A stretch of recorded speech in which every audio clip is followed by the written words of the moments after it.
લોક માન્યતાઓના આધારે માણસ કોઈ પણ કાર્ય કરવા માટે નીકળે ત્યારે શુભ દિવસ, સારા ચોઘડિયા કે સારા શુકન જોઈને નીકળતો હોય છે. એટલે શુકન એ દીવો કહેવાયો છે.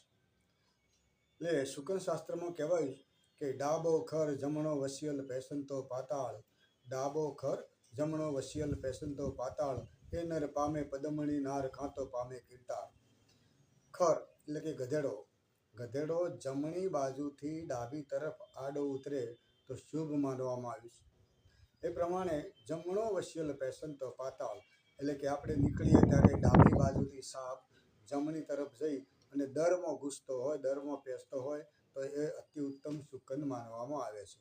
એટલે કહ્યું કે ડાબો ખર જમણો વસિયલ પેસનતો પાતાળ, એ નર પામે પદમણી નાર કાંતો પામે કીર્તાળ. એટલે કે એનું કાર્ય અચૂક શુભ થાય ને